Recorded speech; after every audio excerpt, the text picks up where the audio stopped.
इसी तरह के एजुकेशनल वीडियोस को पाने के लिए हमारे चैनल को लाइक कीजिए, शेयर कीजिए, सब्सक्राइब कीजिए और बेल आइकॉन को ऑल पर सेलेक्ट कीजिए ताकि आप हमारे सभी वीडियोस को सबसे पहले देख सकें।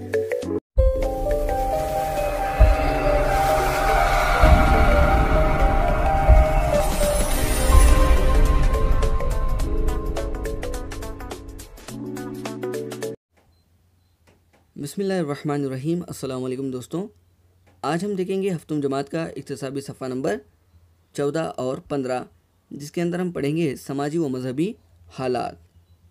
12वीं से लेकर 17वीं सदी तक जो हिंदुस्तान के अंदर समाजी व मजहबी हालात थे, इनके मुतल्लिक जो है इस मश्क में हमें देखने को मिलेगा।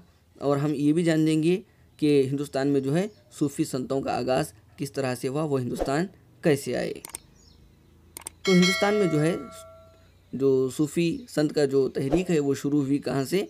ईरान से जो आने वाले हैं 12वीं सदी में हज़रत ख्वाजा मोइनुद्दीन चिश्ती रहमतुल्लाह अलैह। तो इन्होंने जो है हिंदुस्तान के अंदर सूफ़ियत की जो है बुनियाद डाली। तो इनको सूफ़ी क्यों कहा जाता है? तो जो बुनियादी तौर पर जो ये लोग थे, ये सूफ़ी कंबल ओढ़ा करते थे, यानी ऊनी कंबल ओढ़ा करते थे। तो ऊनी कपड़े को अरबी ज़बान में कहा जाता है सूफ़। ऊनी कपड़े को अरबी ज़बान में कहा जाता है सूफ़। तो इसी मुनासिबत से सूफ़ी कपड़े सूफ़ के कपड़े पहनने वालों को जो है सूफ़ी कहा गया।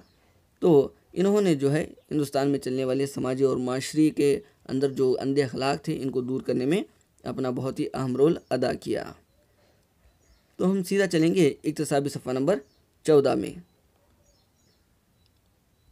तो यहाँ पर इन्होंने पूछा है, सूफियाए कराम ने कौन कौन से समाज या माशरे की किन खामियों को दूर करने की कोशिश की, फ़हरिस्त बनाइए।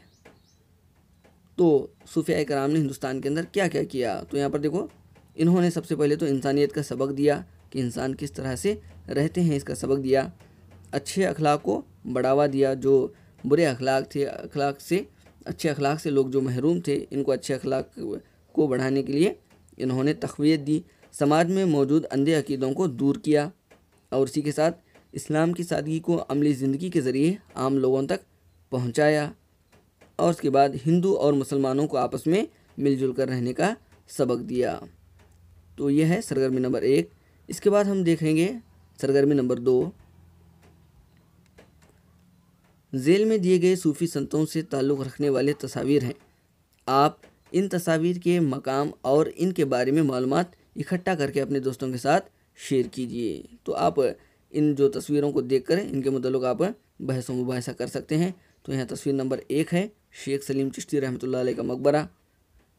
और उसके बाद है, ये तो आप सब जानते हैं कि यह है कुतुब मीनार, और यह है ख्वाजा बंदा नवाज़ रहमतुल्लाह अलैह का दरगाह, जो कर्नाटक के गुलबर्गा में मौजूद है। तो इनके मुताल्लिक़ आप जो है कमरा जमात में बहस कर सकते हैं। अब आगे हम देखेंगे, झेल में दी गई तस्वीर को गौर से देखिए और जवाब दीजिए। तो आप इस तस्वीर को गौर से देखिए, तो इसके अंदर क्या हो रहा है, क्या चल रहा है, इसके मुताल्लिक़ आप अपने कमरा जमात में जो है बहस व मुबाहिसा कर सकते हैं। हम सीधा चलेंगे सरगर्मी नंबर 4 में। तो सरगर्मी नंबर 4 में है, झेल में दी गई फहरिस्त में भक्ति पंथ के मुस्लिहीन और इनके उसूलों को पेश किया गया है, इनको सही जोड़ लगाएं। तो जैसा आप सब जानते हैं कि ये जो है मजहबी इस्लाहकार हैं और इन्होंने चंद उसूलों को जो है पेश किया है, तो इनको हमें सही तरतीब से जोड़ना है। तो शंकराचार्य सबसे पहले हैं। शंकराचार्य ने जो है अद्वैत का जो है सिद्धांत, जो उसूल जो है इन्होंने पेश किया। और उसके बाद है बसवेश्वरा, या फिर इन्हें बसवन्ना भी कहा जाता है। तो इन्होंने जो है उसूल पेश किया, उसका नाम है शक्ति विशिष्ट द्वैत। तो ये जो है इनकी सही जोड़ है। उसके बाद है तीसरे नंबर पर माधवाचार्य। तो माधवाचार्य ने जो है द्वैत का उसूल पेश किया। और आखिर में है रामानुजाचार्य। तो इन्होंने जो है विशिष्ट अद्वैत का जो है उसूल पेश किया। तो इस तरह से आप इसकी सही जोड़ लगा सकते हैं। अब हम देखेंगे सरगर्मी नंबर 5। दिए गए मुस्लिहीन के उसूल फ़लसफ़े के बारे में आप क्या समझ चुके हैं, बताइए। तो इनके जो उसूल हैं, इनको पढ़ने पर हमें मालूम होता है कि जो शंकराचार्य हैं, इन्होंने जो है द्वैत का उसूल पेश किया। अद्वैत का उसूल पेश किया। दुनिया सिर्फ ख्याली है, रूह और खुदा एक ही है। तो इन्होंने कहा रूह और खुदा एक ही है, और अहम ब्रह्मास्मि का तस्वुर भी इन्होंने पेश किया, यानी मैं ही ब्रह्मा हूँ। इसके बाद हम लिखेंगे रामानुजाचार्य के बारे में। तो रामानुजाचार्य जो हैं इन्होंने विशिष्टाद्वैत जो है ये उसूल पेश किया। इन्होंने कहा कि ज़िंदगी और कुदरत खुदा के मातहत है, रूह और खुदा एक ही वक्त में एक साथ नहीं हो सकते। तो यह है रामानुजाचार्य के बारे में। और है बसवेश्वरा या फिर बसवण्णा। तो इन्होंने जो है शक्ति विशिष्ट अद्वैत का उसूल को पेश किया, काम की अहमियत को लोगों तक पहुंचाया, तमाम मजहब को बराबर करार दिया, और कायकवे कैलास नामी जो है इन्होंने तस्वुर को पेश किया, उसूल को पेश किया। और है माधवाचार्य। तो माधवाचार्य जो हैं द्वैत के उसूल को पेश करने वाले हैं। इन्होंने कहा रूह और खुदा अलग अलग हैं, निजात के लिए इबादत ही रास्ता है। तो इस तरह से हम जो है सरगर्मी नंबर 5 को मुकम्मल कर सकते हैं। तो यहाँ पर जो है हमारा इक्तसाबी सफ़ा नंबर 14 जो है मुकम्मल होता है। अब देखेंगे हम इक्तसाबी सफ़ा नंबर 15, जिसके अंदर हम जानेंगे जंग के असबाब व असरात। तो जंग होने के क्या क्या असबाब हैं और इनके असरात क्या क्या होते हैं। तो तारीख़ में बहुत सारी जंगें हुई जिसका फ़ायदा कम और हमें नुकसान ज़्यादा देखने को मिला। तो इस मज़मून को आप गौर से पढ़ सकते हैं। तो यहाँ पर चंद जंगों के मुतल्लिक़ यहाँ पर दिया गया है, जिसके अंदर सबसे पहले अलाउद्दीन खिलजी का जुनूबी हिंदुस्तान पर हमले। तो इसने जो है हिंदुस्तान के जुनूब में जो है बहुत सारे हमले किए थे अपने सिपह सालार मलिक काफूर की मदद से। तो इसके मुतल्लिक़ है। उसके बाद है पानीपत की जंग। पहली पानीपत की जंग जो है उसने बाबर और इसके बाद है इब्राहिम लोदी के दरमियान हुई थी सन 1526 में। तो इसके मुतल्लिक़ भी आप पढ़ लीजिए। और है तालीकोट की जंग, जिसे रक्कस की तंगड़ी की जंग भी कहा जाता है। विजयनगर सल्तनत के दामाद रामराया और बीजापुर के आदिल शाहियों के दरमियान ये 1565 में जो है जंग हुई थी, जिसके अंदर रामराया जो है कत्ल हुआ था। तो यहाँ से शुरू होता है हमारा इक्तसाबी सफ़ा नंबर 15। इसमें है सरगर्मी नंबर 1। अब आप मालूमात हासिल कर चुके हैं ना, अगर ऐसा तो दर्ज झेल के तस्वीर को बगौर देखते हुए अपनी राय पेश करें। तो जंगों से जो है जंगों की जो सूरत हाल होती है उसके मुताबिक आपने जो है पिछले सफ़े में पढ़ा है। तो इसके मुताबिक जो है इन तस्वीर को हमें देखना है और इसके मुताबिक जो है अपनी राय को पेश करना है।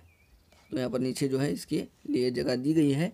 तो हम इसके मुताबिक एक मिसाल के तौर पर लिखा है, ये मनाजिर दुनिया में जंगों से होने वाली तबाही को जाहिर कर रहे हैं। जंगों की वजह से इंसानियत ख़त्म हो रही है, जंगों से जान व माल का नुकसान हो रहा है, इसकी वजह से माहौल आलूदा होता है। इसका मनफी असर इंसानों के समाजी, मजहबी और ज़हनी सूरत हाल पर होता है।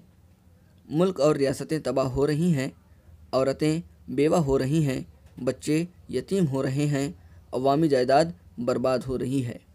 तो मैंने कुछ मिसाल के तौर पर इस तरह से लिखा है, आप अपनी राय को यहाँ पर नीचे लिख सकते हैं। तो यहाँ पर है सरगर्मी नंबर 2।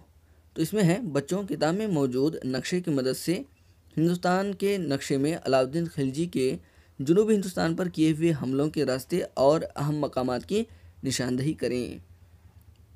तो हमने देखा कि जो मलिक काफूर की मदद से जो है अलाउद्दीन खिलजी ने जुनूबी हिंदुस्तान पर हमला किया और हिंदुस्तान की बेशुमार दौलत को जो है लूट लिया। तो इसकी जो है हमें यहाँ पर निशानदही करनी है। तो यहाँ पर देखेंगे हम सबसे पहले जो है आगाज़ करता है वो दिल्ली से चित्तौड़, भरूच, देवगिरी, वारंगल, द्वारा समुद्रा, तंजावुर, मदुराई और उसके बाद रामेश्वर। तो इस तरह से जो है वो शुमाल से जुनूब की तरफ हमला करते हुए आता है और हिंदुस्तान की बेशुमार दौलत को लूट लेता है।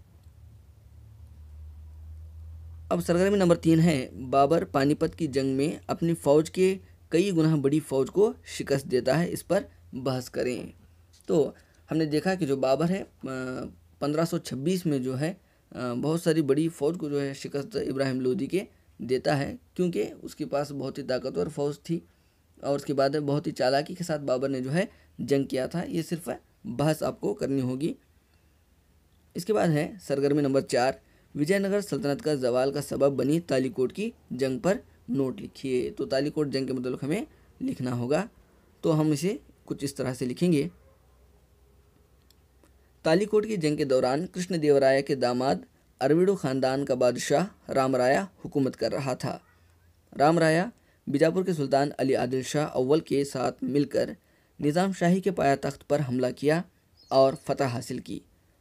इसके बदले में अहमदनगर के कुतुब शाही और सभी सुल्तान मुत्तहद होकर जनवरी 23, 1565 को कृष्णा नदी के किनारे ये जंग हुई, जिसमें रामराया मारा गया और विजयनगर सल्तनत का जवाल हुआ। तो इस तरह से जो है इसके मुताबिक एक छोटी सी नोट आप लिख सकते हैं।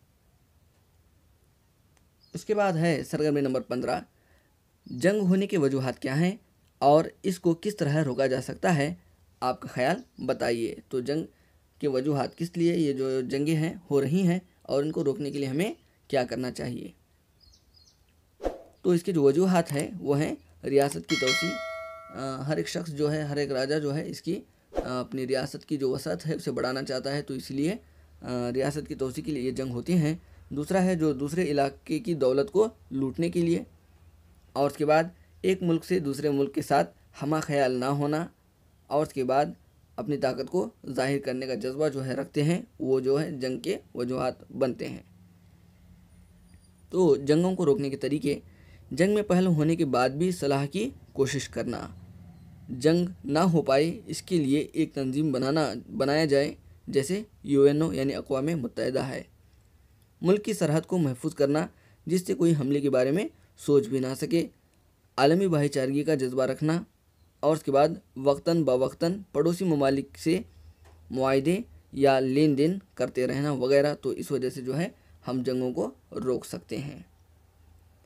तो यहाँ पर जो है हमारा इक्तिसाबी सफ़ा नंबर 14 और 15 दोनों भी जो है मुकम्मल हुए हैं। इंशाअल्लाह तबारक व तआला मैं उम्मीद करता हूँ कि ये जो वीडियो है आपको पसंद आ रहा है होगा। तो अगर पसंद आ रहा है तो इसको लाइक कीजिए, शेयर कीजिए और नीचे आपके इजहार ख्यालात को पेश कीजिए। फिर मिलेंगे अगली क्लास में, तब तक के लिए अल्लाह हाफिज़।